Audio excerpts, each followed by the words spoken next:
See, I've been okay. Peak skill was crazy. Right? Oh yeah, that was crazy. I didn't stay long enough to see your speak. Yeah, a lot of speakers. Yeah, I'm going to. I'm really enjoyed being there and seeing you're in this game. Yeah, it's me. I just walked there. It took me 8.5 hours. I started last night at 7:30. I'm also a baseball mom, so in the back of my car you can always find umbrellas, chairs, anything. So I started at 1:30. I got to 1:30. And there's raincoats if anybody wants to talk to them. I finished in the shower, but I'm going to be late for this. That's how I was telling them. I was like, my feet is so painful right now, but the pain is nothing compared to the pain of parental alienation. So I'm ignoring it. You know what I mean?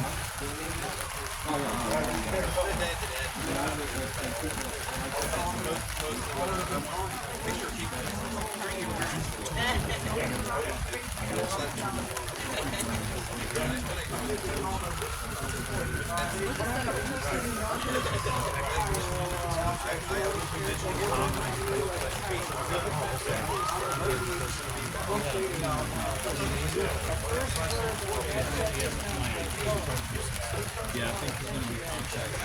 Yeah, sorry.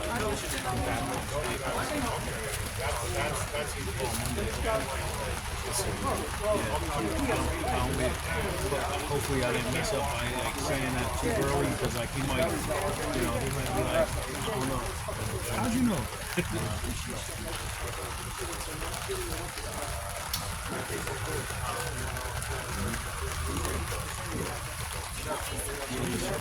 Right. Yeah, and that's important. So, like, all of our speakers, would you like to come and join us as we're getting ready? Our speakers.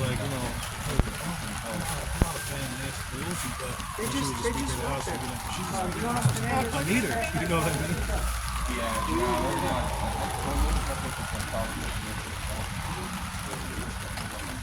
It's the same stuff. They're not actually staying in domestic violence on the police, so it's all illegal.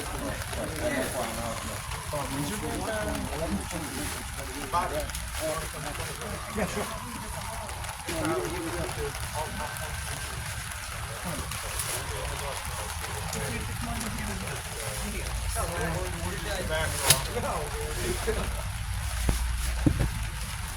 All right, everybody. Thank you very much for coming to our Parental Alienation Awareness Rally.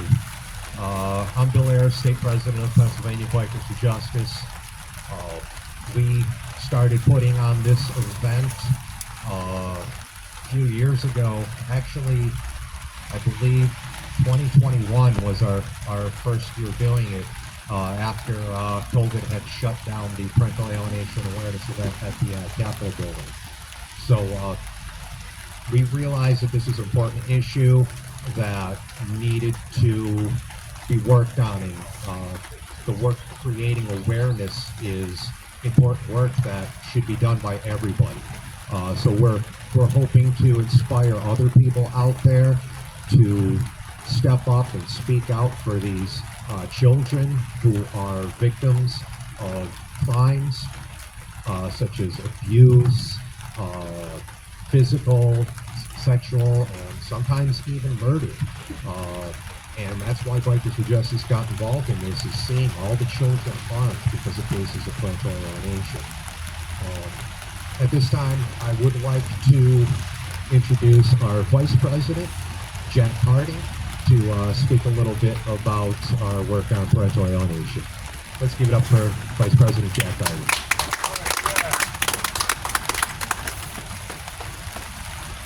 I'd like to thank you all for coming out, even though it is raining. I'm sure that kept a damper on everything, but in truth, all the rain in the world could not wash away the problems that are caused by parental alienation.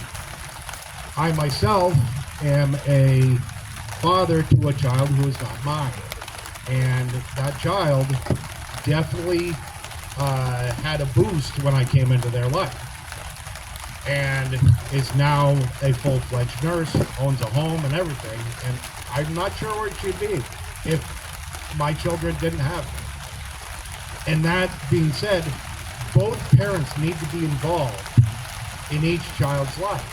It's how they grow up to be great people. And that's why we have all the speakers that we have today, including Sean, who is an advocate for parental alienation and a coach. So please give it up for Sean.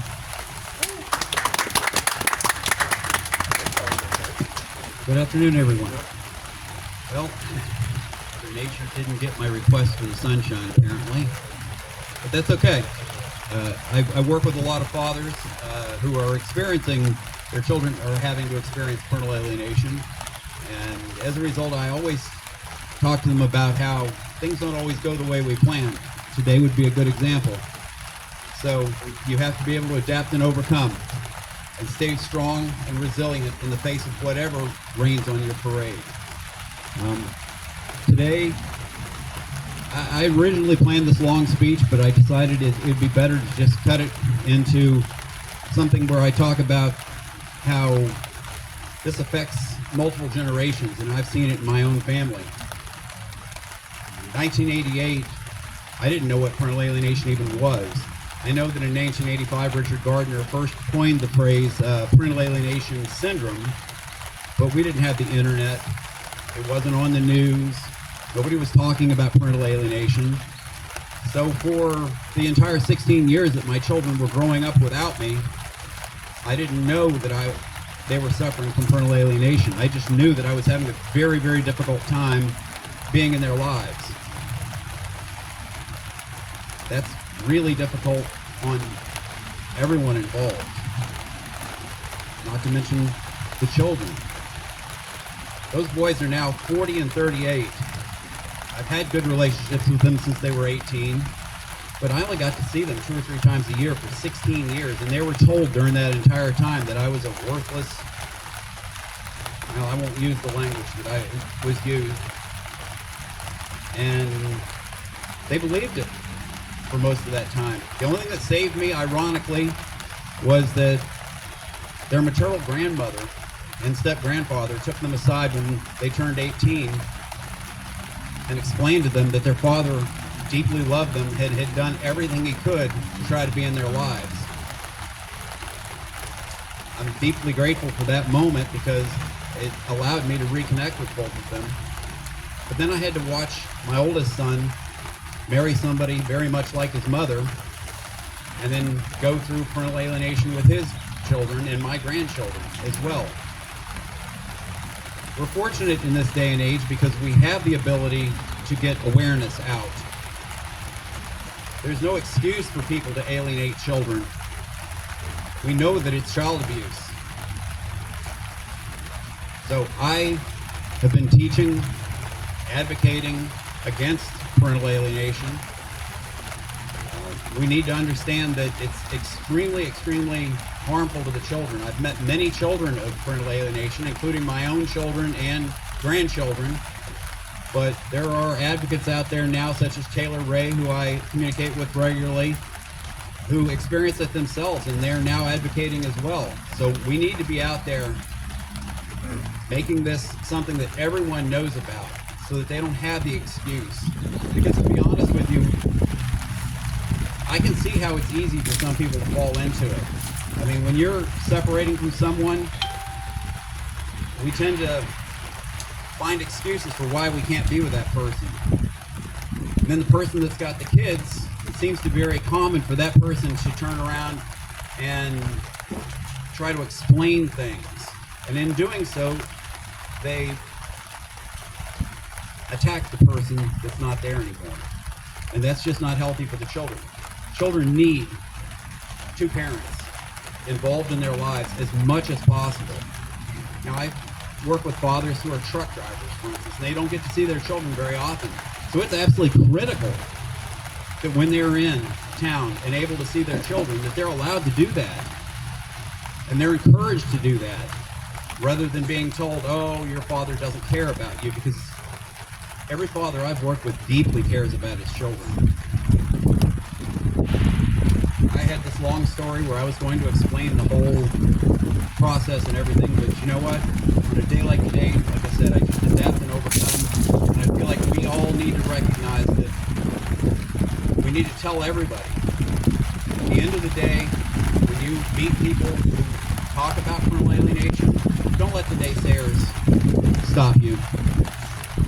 I know just in the last couple of days, since I've been announcing that I was going to be here, I had several naysayers make comments about parental alienation and how they feel it's being used in a way that's not helpful. And I would agree that that does happen sometimes. But two things can be true at the same time. Parental alienation is child abuse, and it is abusive to the children and to the parents that are suffering from it. While at the same time, there are people who are going to misuse it. We can't stop that. We need to speak out against those who do. But the truly important thing is how it affects the children. Thank you.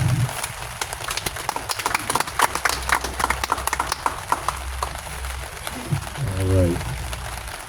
Thank you so much for those words, John Pearson.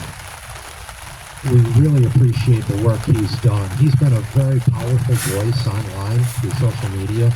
If you're not following him now, please do. He has a great message to share. As well as another advocate who has been a very powerful voice. Let's give it up for Bobby Branson. So, Testing. so if you've ever felt the pain, the devastation of parental alienation, let's be very real. It can feel like it's going to break you, but so you maybe, you're in bed, you're crying uncontrollably, and you're like, oh, maybe a shower's going to help, right? So you turn the water on and you jump in, and then you collapse, and then fetal position, right? You're like, this is the worst pain imaginable. And you think, and you're like, well, you think about the science behind this thing, right? Children who don't have access to both parents don't live very good lives in a lot of cases, right? So you're like, oh, you're thinking about the math on this. And then you say to yourself, children without that connection are 3, 4, 5, 6 times more vulnerable to every single at-risk category.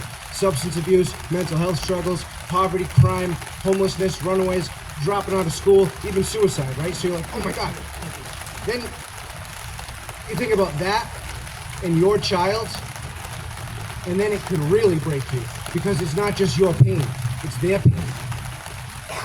So for me, that's when something changed, like something it flipped inside. It said, so I can either wallow in this stuff or I can allow God to use me as a vessel. And something that was the greatest cause of pain in my life became the thing that I was most convicted about. And I know that as a society, we must change. As a society, we must do whatever it takes. So I was knocked down, right? And I've seen what it's like to get back up. And I'll never forget the person who I learned that from most. It's my Uncle Buddy rode a Harley, right? And he spent decades fighting cancer. And every time the doctors told him, it's gonna be a wrap for you, he just kept pushing. And, nearly 30 years later after his first diagnosis, he got pulled over in Massachusetts for riding without a helmet. And he told the officer, he's like, look, Doc says I don't have much time left at all, so I gotta ride. And that officer in that moment, he did something bigger than enforce a rule. He saw a human being. He saw my uncle who was, at the end of his life, and he made a choice. He chose compassion, and he let him go. And I think that's, an example of somebody that steps outside the system and follows their heart to do what truly matters. And that's what we're all here for today, is because these children really matter. So this kind of choice, this kind of mindset, it's not something you talk about. It's something that you live. And this morning, we lived it. We ran the Jim Thorpe Half Marathon this morning. It's our 5th marathon in a journey of 50 half marathons in 50 states. And my leg hurts a little, but we're going to be all right. So we're doing this to raise awareness for the absolute necessity for a complete overhaul of the family court system. It's a place where perjury is not only accepted, sometimes it's encouraged. Like, how is that even real? You can lie in court and get away, like, it's bonkers. So, I should say, if you ride, I know you guys ride, you understand. If you run, you understand. If you've ever been in a place where you just had to dig a little bit deeper to just get a little bit further, you understand that you have to do sometimes whatever it takes. And this mindset, this refusal to quit, it's exactly what our children need from us. So too many children are contending with so much pain from the separation they have. It's emotional distance and hollowness and emptiness and loss and confusion. And it's not acceptable. We have to change that as a society. These kids are caught in a conflict they didn't create, and whether it's they're asked or being told, whether it's direct or indirect, there's all types of manipulations, but they're being compelled to choose side from probably the parent that shouldn't have them in the first place. So I should say this is not just a legal issue. It's a moral test. It's a test not just for one mother or one father or one attorney or one judge or one senator or one president. It's a moral test for all of us as a society. Because every one of us wrestles with something, whether it's pride or anger or the need to be right. You know, when adults give in to those instincts, children can lose their freedom. And the system that should be designed to resolve conflict, like any human system, can be influenced by financial incentives. And when that happens, instead of resolving conflict, the players in this human system profit from prolonging it. So instead of resolution, repetition. Hearings turn into more hearings. A simple disagreement can turn into a long, drawn-out battle. And mom and dad can exhaust their whole life savings, go into debt, right? Like, handing the money over to could have been given to the children, to these unscrupulous family court attorneys, so they can wage these wars of attrition. It's maniacal. Why do we live like this? And the longer it goes, the harder it is for a child to just have peace. So how do we respond? I know, I know it's not with darkness. We overcome it with light. Because history shows us that real change doesn't start with power. It starts with people. People who are willing to show up like you all did today. People who are willing to speak up, stand up, do something to make change. Like when Mahatma Gandhi was fighting for rights in South Africa and India. He spoke, he wrote, he met with people, he passed brochures out, he helped people. When Susan B. Anthony was fighting for women's rights, she didn't ask for permission. She just showed up, she spoke, and she would not stop until the world had to listen. When Rosa Parks, she quiet act, right? Refused to give up her seat. It shook the nation. And when Martin Luther King Jr. led the most important civil rights movement of the 20th century, he taught us and reminds us today that you don't overcome darkness with more darkness. You do that with light. And when Nelson Mandela walked out of prison after 27 years, he chose reconciliation over revenge and changed the course of that entire nation. And now it's our turn. It's time for us to show up. And this fight is not about winning against the other parent. It's about showing up, not just for today's children, but for generations to come. On Monday morning, we'll be in Philadelphia. So, I know you guys know Rocky, right? Rocky Balboa. We're gonna be, Adrian, right? So he didn't start at the top. He started the neighborhoods of the grind and the struggle, Italian Market, Gino Steaks. Well, that's where we're going to be Monday morning, 6 a.m., bright and early, and we're going to run from there to the Philadelphia Art Museum, the place where the world first realized that Rocky was ready for this fight. And, we're not going to stop there, though, because Rocky's fight's a little different. He was fighting for himself. We're fighting for the children, for these today and for future generations. So from there, we're going to go to the Philadelphia Family Courthouse, and we're going to bring this movement to the places where children's lives are being decided. You're going to stop for himself. We're not going to stop for himself. No. Let us remind society, parenting is not about control. It's about example. It's about modeling the strength and character we want our children to carry forward. And let us remind society as well what freedom looks like for a child. The freedom to love both parents. The freedom to feel safe and protected in that love. The freedom to not have to choose sides and be divided.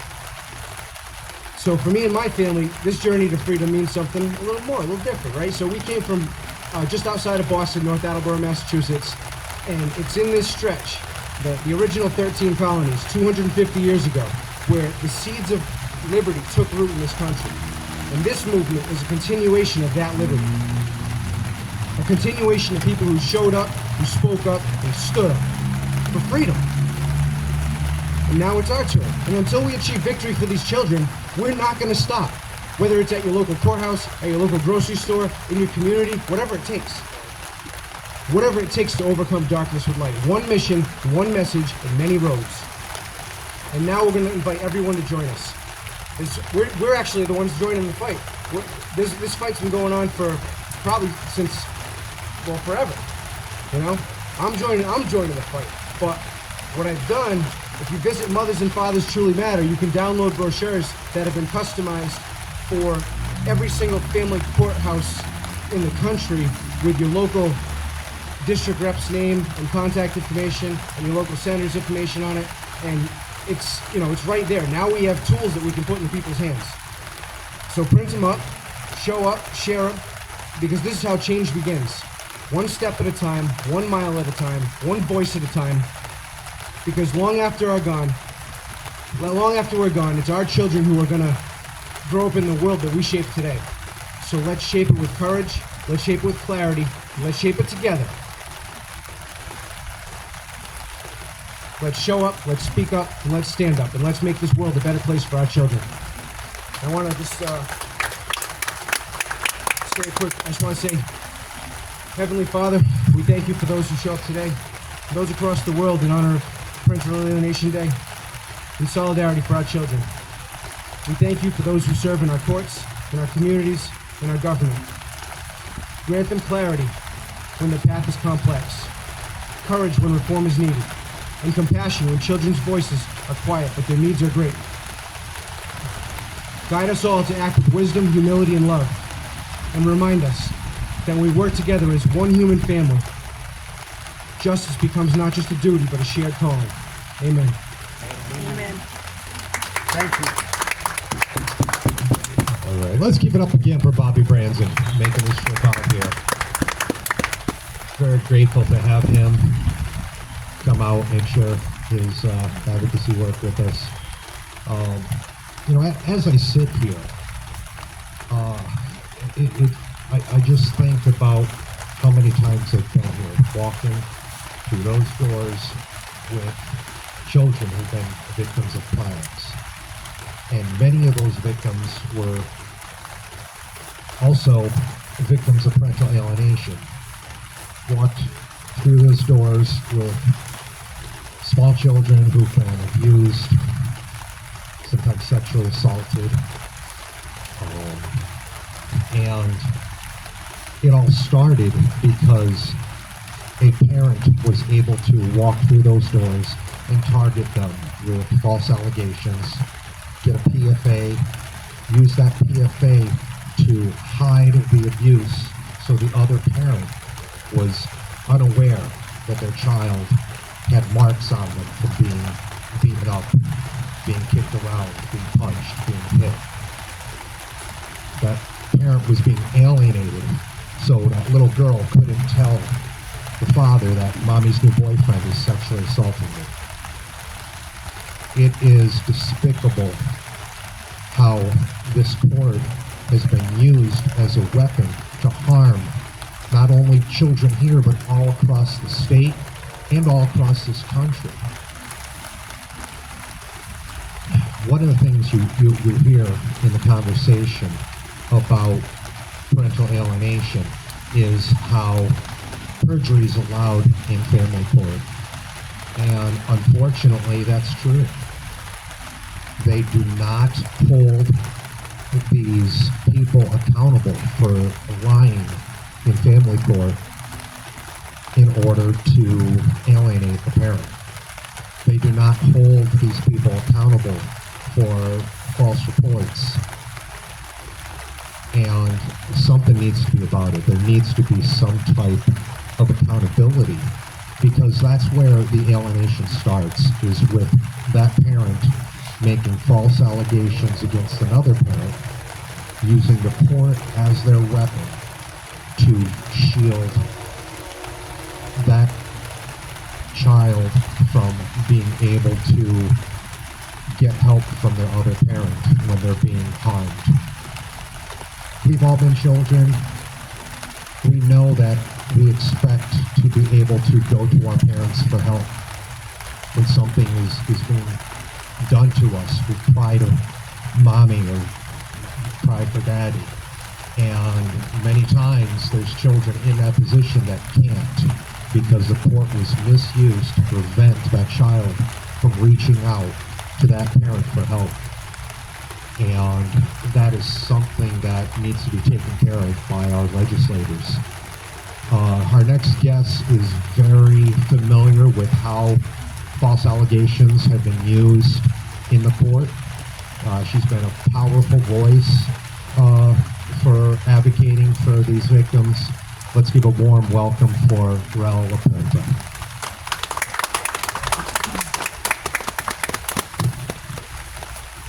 Hi, my name is Rael Lapenta.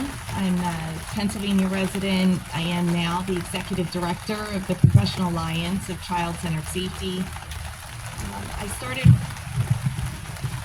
was lucky enough to meet Dr. Dieter with Victim to Hero, and I started working with her on legislation, and I was so grateful for that opportunity to get on the other side of this. And I'm sure that I would not have been able to get through what I went through if I didn't feel like I was doing something to change it.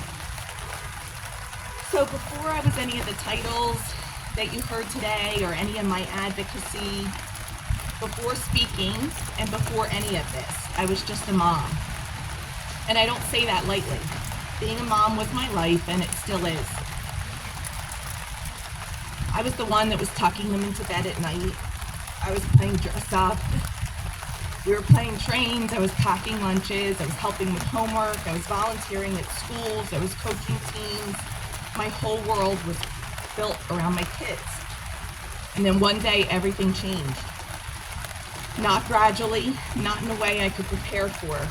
One day I was saying good morning to my children, and the next day I was not allowed to speak to them. There were accusations, investigations, and courtrooms. I kept thinking, okay, this is scary, but the truth will fix it. Because that's what we teach our kids, right? If you tell the truth, everything will be okay. That's what we believe. But here's what I learned. The truth doesn't always protect you, and it doesn't always protect your children when you're dealing with parental alienation. I went through investigation after investigation. 25 investigations within 8 months before our custody trial ended. After the truth came out, another investigation, another accusation, even though they kept coming back with the same results. Unfounded, unsubstantiated, no evidence. But even after the truth came out, the damage didn't go away. Because while the system was trying to figure it out, my children were living inside of it. And that's the part that no one prepares you for. This wasn't about safety. It was a tactical move, commonly seen in parental alienation. And while the system cycled through investigation after investigation, I was continually removed out of caution. But what no one is measuring was what was happening to my children. Fear was instilled, doubt was planted, and their sense of safety was shaken. It took years to stabilize my world again, but now imagine that you're a child going through that. Your world doesn't just change, it collapses. I want to be clear about something. This is not just my story. If you look around you here, there are people who have lived this. There are people who are watching this right now that are living this. And there are people who don't even realize it's happening to children that they know. You could even be participating in it, truly believing that you're helping. This is not rare. This is not isolated. This is happening in communities everywhere. And the hardest part is that most people don't recognize it when they see it. That's why events like this matter. Whether it's 10 people or 1,000 people, awareness is where protection begins. So let's talk about what matters most. It's not the he said, she said. It's not the court case. It's not the win. It's the children. Because parental alienation is not just a conflict between two people.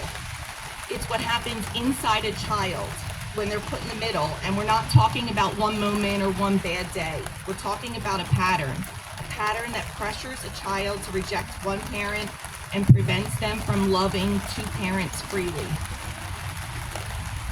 So let me ask you something. Have you ever felt like you were caught in the middle of two people you love, or even stuck between people who may have power over you, like a boss?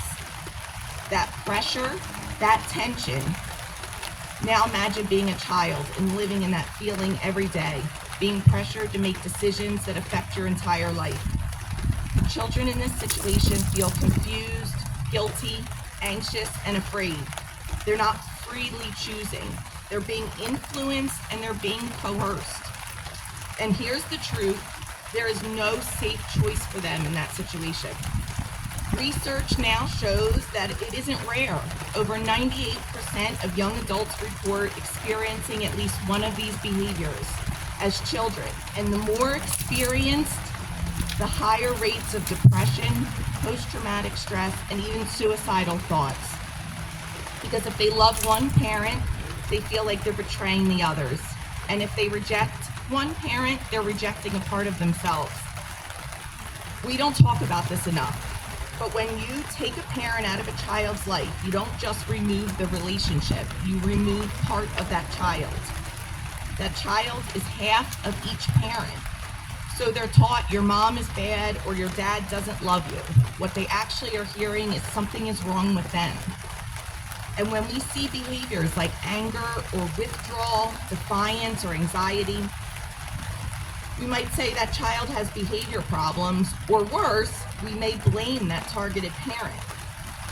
But no, this is a child communicating distress, because behavior is communication. And don't our kids deserve for us to look a little deeper? So let me put it this way. Would you ever let a kid just skip school because they didn't want to go? No, because we would ask why. We would never let them avoid a doctor or stop brushing their teeth. We would ask why. But somehow, when a child says, I don't want to see my mom or I don't want to see my dad, we stop asking why. And what we don't see is the internal damage that's being done to children. Children in these situations are at higher risk for low self-esteem, depression, anxiety, attachment issues, and difficulty forming healthy relationships for the rest of their life. Even suicidal thoughts and substance abuse has been well proven for children that are alienated. And it's not because they're broken or that divorce is hard, but because they're placed in an impossible situation where no one stopped to ask why. No one stopped to protect them. So we need to change how we think about this. This is not a custody dispute. This is not a family dispute. This is a child safety issue. Because safety is not just physical. Safety is emotional and psychological and relational. A child manipulated to rejecting a loving parent is not safe. A child forced to carry adult conflict is not safe. A child taught to disconnect a part of themselves is not safe. So what can we do about it? Because awareness without action doesn't protect anyone. First, we need to recognize it. Not all abuse leaves bruises. Just because you can't see it doesn't mean it's not happening and that it's not creating damage. Second, we need to ask better questions. Not who do you believe, whose side are you on, but what is happening to this child? Third, we need to hold systems accountable. Because when systems act on accusations instead of evidence, when emotional harm is ignored, and when protections are not enforced, children pay the price. And last, we need to speak up. Even when it's uncomfortable, even when it challenges the narrative, even when it would be easier to stay quiet because silence is what allows this to continue. I didn't choose this path like many of you. It found me. But I stand here today not just as a parent, but as someone who refuses to look away at what's happening to children. Because at the end of the day, this isn't about me. It's not about court cases. It's not about winning or losing. It's about children. Children deserve to feel safe. Children who deserve to love both parents, and children who deserve truth and not manipulation. Not all abuse leaves bruises, but the damage is real, and once you see it, you have a responsibility not to ignore it. Thank you.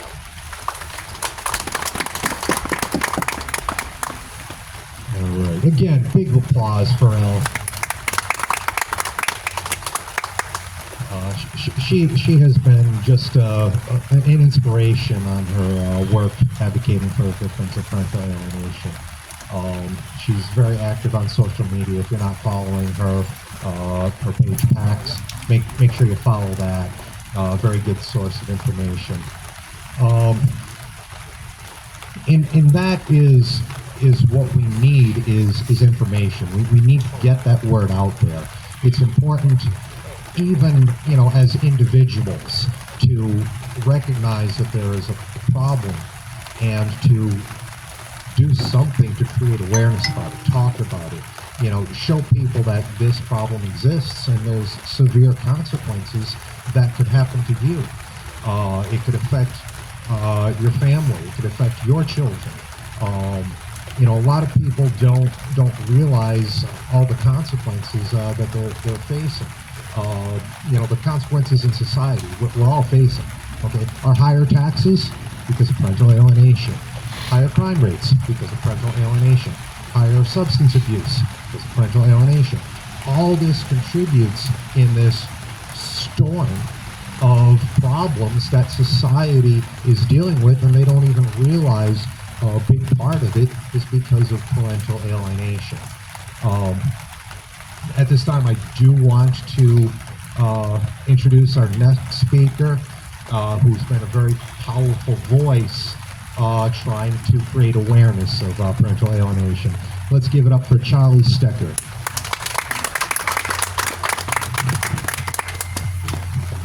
How you doing, folks? Can you hear me? How about you people out there on the corners and the streets? I know you're not really out there, but if you do, come on over. As I'm sitting here listening to my fellow speakers, I'm hearing these raindrops all around me.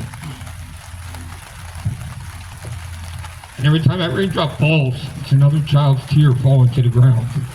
Just take a moment and listen to the teardrops that are all around us. The teardrops of my brother, who 60 years ago was murdered in front of me due to parental alienation. Yeah, I have 6 decades of fighting this. At the age of 3, my brother, my sister, and I were removed from our mother because she was abusing us while our father served in the military. He had no say and could have no say. I didn't know any of that until almost 40 years later when I found him, just 29 days before he died. And we cleared up all those years of misunderstanding and me thinking he didn't care, he disappeared. So these tears around here are real. And then in my adult life, becoming the father of an alienated child. My alienated daughter is now 35. I can tell you to this day, at 35, we still have a struggle. I heard one of our fellow speakers talk about doing something to keep the other parent happy. And I notice each time I do get to see my daughter, which isn't very often, it seems like she has to hide everything. Mommy can't know anything, Daddy's coming around. It's crazy that at 35 years old, I still see the little girl that at 3 years old, when her mother took her from me, screaming, "Daddy, Daddy," reaching her hand out. And I had to walk away. And now at 35, I got to walk away. Not because I want to, but because at this time she's an adult, but she still reaches her hand out at 35 years old, like that little 3-year-old girl, "Daddy, don't leave me." And this time I can run over and I hold her just a little longer, a little tighter. So what I'm saying, folks, is parental alienation is real. And I don't care whether you're the alienator or the alienated, that child needs you. Remember at that moment when you conceived that child, unless it was some sort of vicious thing that shouldn't have happened, most children are conceived at a loving moment. Find a way to give that love to that child that was at that moment. You don't have to love each other, but love that child enough. And these court systems that send children back into those treacherous places, I know them all too well. Because after 10 years in foster care and the loss of my brother, I was returned to my biological mother, who was my original abuser. I will tell you that the social worker at that time fought hard to get me from being sent back to her. I'm actually still friends with him, and I got out of care in 1976. He fought the courts sent me back. I was sent back to a mother who then locked me in the basement for 3 years, fed me drugs, alcohol, pornography, and all kinds of crazy stuff. But a power greater than myself that I choose to call God delivered me from all that. And I'm able to stand here today and do the things I do. Traveling around the country, I've been blessed to be to 43 states and numerous countries. I'm blessed to be the founder of the International Child Abuse Prevention Task Force. I'm involved in a lot of things, but it's not about me. It's about these tears we hear falling around us of the children and the parents, but my focus is on the kids. So I appreciate you having me here today. Hopefully something I said rung somewhere, but remember, each and every one of us, I don't care if you're a parent or not, every one of us is a parental role model. How we act each day, how we do things, what we do in public. Children are sponges, just sucking everything up they see us doing. Make sure you're doing something that you would want to, that you would be proud a child did. And if you're not, correct that behavior. These court systems, judges, you need to be held accountable for when you return children and they're murdered. In Philadelphia alone, my hometown, I've been in numerous cases where judges have sent children back into a place they didn't belong, and the child was murdered. And then whoever did the murder may be held accountable. By the way, the woman who killed my brother killed 2 other children beside my brother and never saw a courtroom or jail cell. That being said, and that's all documented, it's coming out in a book next year, but that being said, these courts the judges are immune. There's a judge sitting on the Pennsylvania State Supreme Court right now that used to be the head of the Philadelphia Family Court that is just directly responsible for returning a child to a home that should not have been. And that child was murdered not long after being returned. That judge then moved on to become a Supreme Court justice. We need to create a law and create some legislation that holds those accountable. Yes, social workers make mistakes, but a lot of times the social workers are stuck at what the administrative and the judicial systems place on them. Let's hold these judges accountable, hold their feet to the fire, and I'm going to continue to do that until the last breath of my body. Thank you so much. God bless. All right. Again, big applause for Charlie Stecker. He's a very strong man to be able to speak up like that. Unfortunately, not a lot of people have the courage to come forward and advocate because of what they've gone through. We need more people to have the strength to speak up, and not only because of the tragedies that they've suffered, but to try and prevent other people from experiencing these same tragedies. These tragedies go well beyond the parents and the children, but they go into the families that cause psychological harm. Our next speaker is a national voice on creating awareness of these harms that families suffer because of parental alienation. Let's give it up for national advocate Dr. Grossman.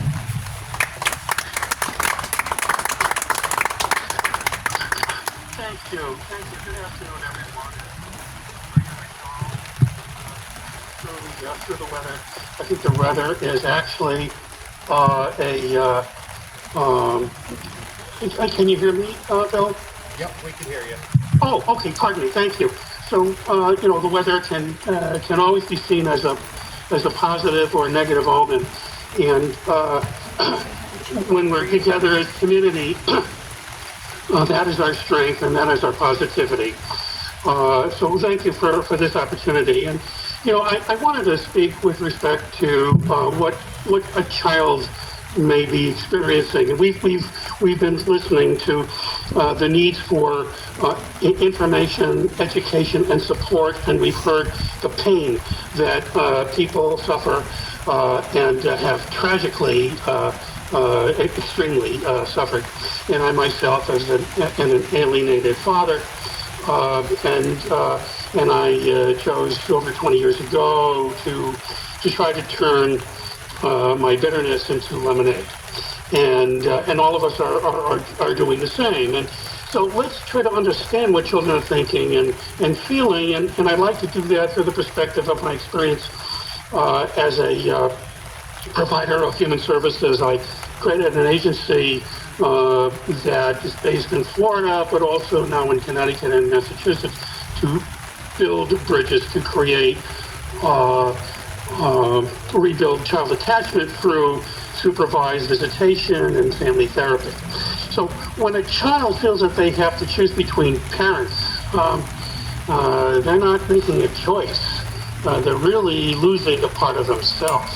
And one of the difficult things as a parent is really to understand that a child is burying, restraining, and keeping isolated their love for both parents. And they are really conflicted, they are in pain, and it's when you're in pain, don't you want to cut off that pain? And that's what a child does that is so pained, and especially reinforced through the alienation, the active and the passive efforts to alienate and brainwash a child against what Florida calls the absent parent, or what we prefer to call the non-custodial parent, the parent that doesn't have access, does not live with their child. And so it becomes a natural, though not a preference, that a child with one parent becomes aligned with that parent, and they become under that parent's power. If you read about parental alienation and the child's attachment and detachment from you, the alienated, the targeted parent, they're aligning because they at least have food, clothing, and shelter, which is Maslow's theory. And to a great degree, that is true. But the other consideration is that a child is manipulated into their hatred, their disregard for you, the targeted parent, as a consequence of the other parent's active efforts, both conscious and unconscious, to do so. And so how do alienated children really feel? Well, quite honestly, they're confused. They're conflicted. And in the readings that I'm sure you've done, you understand that children are not free to express themselves. And so they have this loyalty conflict, that they feel that they have to reject one parent in order to maintain a connection with the other parent.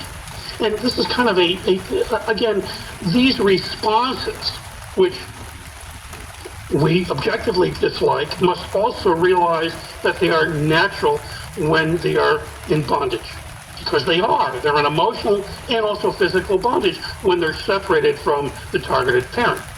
But along with that, the child is further reinforced by their own self-concept of the fears they have of being abandoned, as well as being punished if they should show other interest in the absent or the non-custodial parent.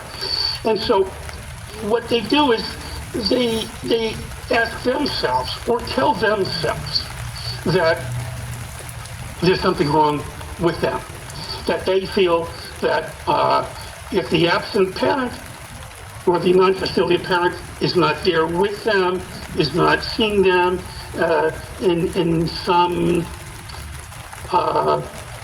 regularity, that there's something wrong with them. And so it's really not that the child is rejecting the non-custodial parent, the targeted parent. They're trying to survive emotionally, and that's the critical point. Courts are such failures when they give a child age 14 and up more of the truth. And if you assign a child's perspective as truth, well, that is totally contradictory to the psychology and sociology and the intellectual understanding of how children are. Children express what is safe for them, not what is true. And I want to give you a couple examples. And when I made note of this earlier today, I call what I'm going to share with you now the child dump. And for the therapist that may be listening, and for guardian ad litem's as well, I would advise that you listen to this very brief example.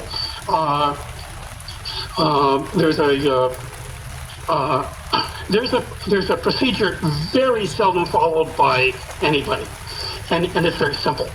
When a child comes for a therapeutic, either a forensic evaluation or for concurrent therapy that might be court ordered, it would be great, and it has been proven very successful, when the therapist sits with the child, sits forward, has a notepad and a pen, and asks the child, tell me, what did your mom or what did your dad tell you to share with me? I want to make note. What did they say? And leaning forward and writing down what the child is telling that psychologist or that GAO, the child is able to fulfill their duty. They're telling exactly what they've been instructed to say. And so this therapeutic process was shared with me by a therapist in Montreal, who then said he would sit back after the child had dumped this information and ask, is there anything else? And the child said, no. So then he would sit back and ask the child, so tell me, how are you? How are you feeling? And that's when the child opens up, I miss my mom, or I miss my father, I'm feeling like this. The child has done their duty. Once they can reveal their pain and or their painful revelation of what the parent they live with told them, they're now free to share what they feel, and then the therapeutic aspect is there to help. But therapists don't do this as a rule, unfortunately. To give you another example of the confusion that children have, a tool that is used well, and increasingly so for the last 20 years, is called supervised visitation or therapeutic supervised visitation. And I started the very first program for supervised visitation in Rhode Island, where I was a professor at the University of Rhode Island. I was an adjunct for a couple of years. And I started a visitation program. The very first in Rhode Island, we had the chief family court judge come to officiate the opening, and it was very successful for a couple of years. But what we found, one of our first cases, there was a gentleman, and I'm haunted by this, because I do this now in Florida. We have 50, we serve parents in more than 30 counties. I have 50 people in the field. We're extremely busy. We're a primary provider of supervised visitation.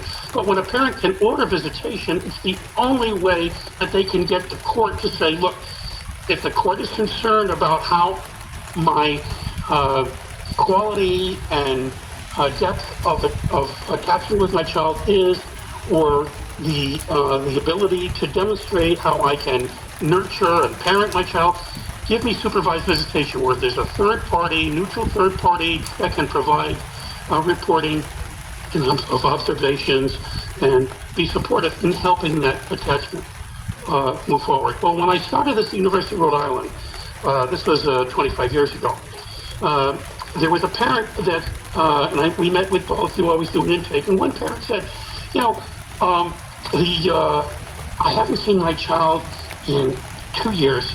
My child, I think the child was now 6 or 7 years old, and living with the mother.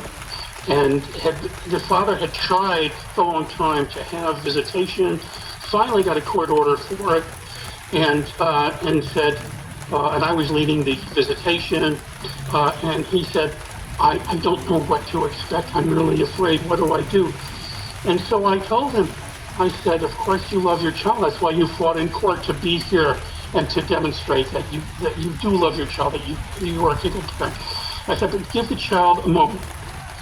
Follow their lead, and be just be aware of what your child is sharing with you. Don't ask questions. Try to just be present in the moment and tell them, how nice they look, how sweet they are, or you could say you're so happy to see them. Don't bring up anything about the other parent, and don't share anything about the difficulties that you've had. And when the child came in, the child walked slowly. I have this vividly in my mind, and then ran to the father and hugged him. And this is an example of how children feel. This is what they believe in their mind. This is what they see in their vision. But it's not what they can easily do, again, because of what I told you earlier about the guilt. And so I think, I know as other speakers, we have an opportunity to share, but briefly with you, I want to tell you that use the system, use the tools in the system to help you become closer to your child, to see your child more frequently. And if visitation is the way, as it has over the last 20 years increasingly, then that would be the way to do it. I remember a parent who said, if I can't see my child in normal circumstances, then I'm not going to see them at all. I don't want them to see me as a villain or as a prisoner or as someone who is otherwise controlled by a system. And unfortunately, that father lost the opportunity to rebuild relationships with the child, because we have to look at the system we're in. It's far from perfect, and it's horrific for many people. But let's look at our realities, look at what tools we have, look at how we can interact with the system that can really be helpful. Use that system in a way that give us that reattachment with our child, and demonstrate to the child who we are in as limited capacity as it is, because it's only going to build to more increased activity for most people. So be aware of what your children are going through, that inside they love you, they're concerned about their own relationship with the parent that feeds them, and know that there can be light at the end of the tunnel, and we need to function this way, particularly if our separations are fairly new, and hopefully the system will be supportive. When I went through my own divorce in Connecticut over 25 years ago, the court was not so educated. The court was just ill-prepared, and today many courts nationally have become more aware and more receptive, but they're far from perfect, and some courts are completely filled with bias. And that's where Bikers for Justice and efforts communally must continue. And so thank you for letting me be here. And I really pray with everyone that we can move forward and help our children survive. And I want to, if there might be any question, I'm happy to answer. All right. Thank you so much, Dr. Roseman, for helping with this. We appreciate it. It's great to have advocates all over the country and world sharing information to help create awareness of this problem. And we've been advocating for awareness of parental alienation. We've come across many villains. Villains who do not want to see the changes made because of financial advantages or whatever reasons. Sometimes those villains are in the courts. Sometimes those villains are in the House, in the Senate.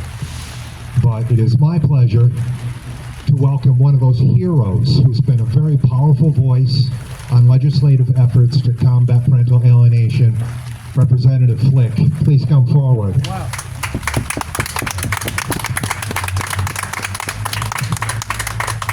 Thank you, Bill. and Bobby and Charlie and Sean, Rael, thank you all for your beautiful words today. We all have a story, but I'm here to tell you what the hope is and what has been done. I am the author of House Bill 1499, which is a shared parenting bill. And the best way to combat alienation would be to get 50-50 custody. Then there's just not the available time to alienate the other person. I'll be brief with my story, but I'm not the typical politician. I was a farmer and then a computer programmer and most of all a dad, like all of us, a good parent. Thought I was a phenomenal dad. Like many of you, coached Little League, basketball, football. I was in the Big Brothers, Big Sisters for 20 years. I was in something called the Fresh Air Fund. White kids from Brooklyn come to my house. The court actually made me a court-appointed special advocate, a CASA, all of that. And I lost my kids. I got every other weekend. I was in total shock. This was 5 years ago.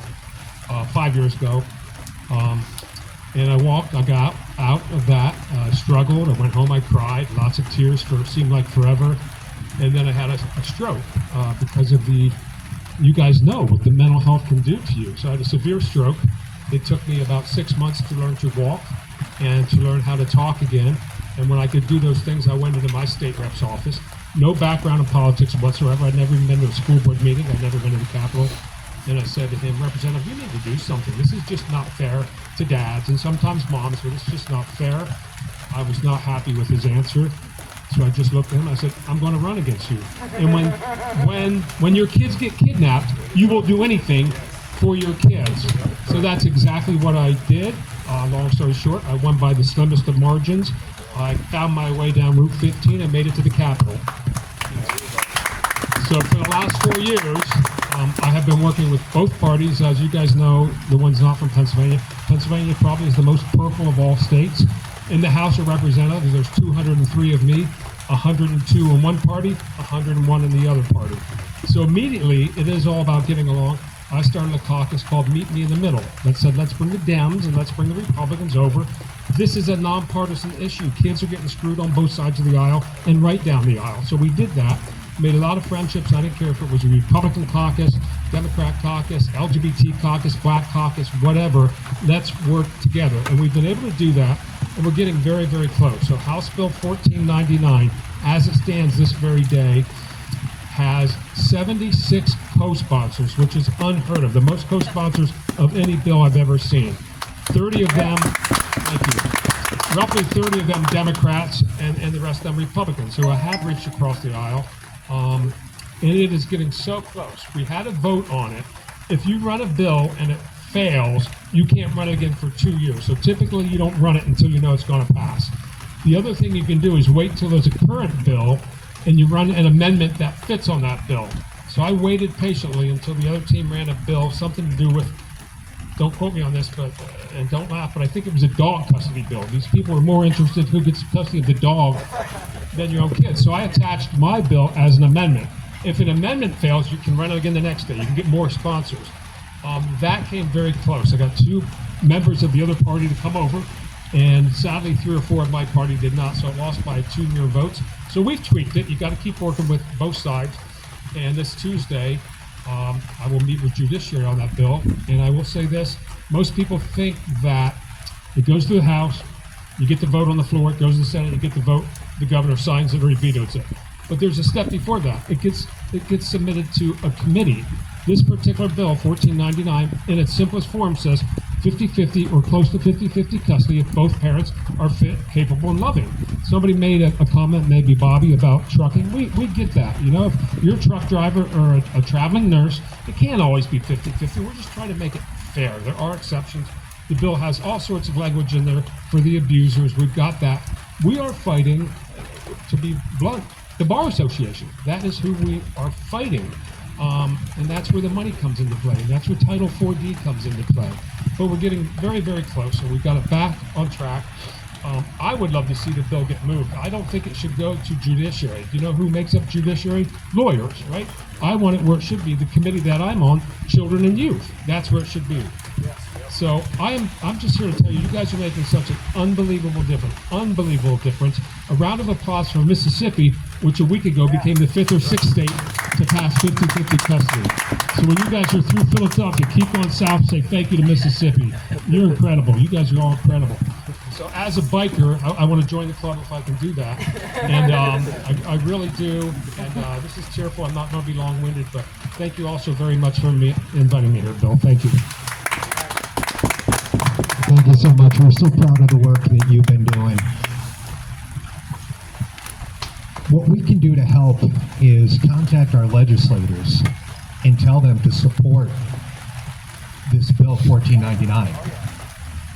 That's what we can do. We can reach out to them, phone call, email, stop at their office, go and say, hey, this bill needs support. Please support it. Do what you can to get it passed. That being said, again, let's have a big applause for all of our speakers coming out here, breaking the rain. Thank you all so much for all your work.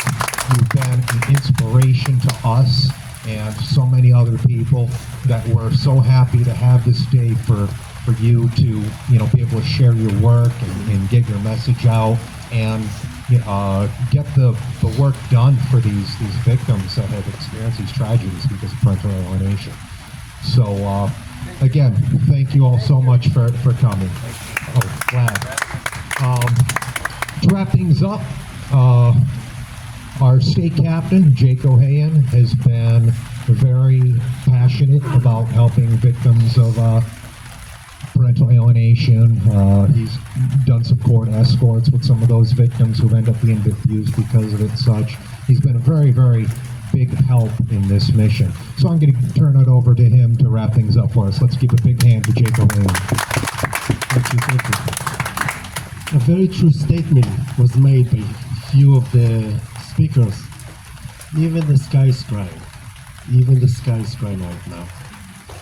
With that being said, thank you everybody for taking the time to show up and attend to this and participate in this important issue. And of course, I would like to mention that all the speakers did a wonderful job in sharing their experiences and talk about the important issue, extremely important. And please make sure everybody to share everything, to keep talking about it, to keep sharing it, to make it aware to everybody. We have people here like Dave. He experienced that very in his skin, like very emotionally. And for the closing, I would like to invite everybody to have a nice lunch at Benny's. If you're not familiar with Benny's, it's like right around the corner, across from the Redison Hotel. Again, thank you very much. Thank you.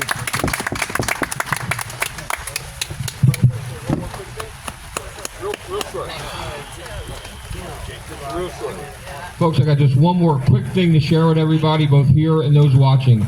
I have a sweatshirt underneath my cut that I want everybody to read because it's very important. It has a message we all need to hear and we all need to heed if you choose to.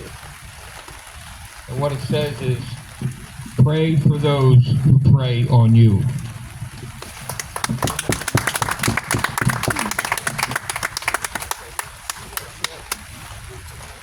Some of the Bikers for Justice members come up forward and realize if anyone hasn't seen what this gentleman, Dave Thurston, has done. He walked all the way here from Wilkes-Barre, okay, and that is a symbol of what the parents are willing to do for their children. They will continuously move forward to reach their goal, and Dave really did a great journey coming here for 8 hours, eight and a half hours, walking from the Wilkes-Barre courthouse in Luzerne County all the way to this courthouse to be here for this event. So let's give a big hand for Dave Thurston showing that symbolism. We appreciate that. But yeah, let's do some pictures, and then we're going to head over to Benny's, get a little something to eat real quick. Again, thank you all so much for coming. There's some volunteers who can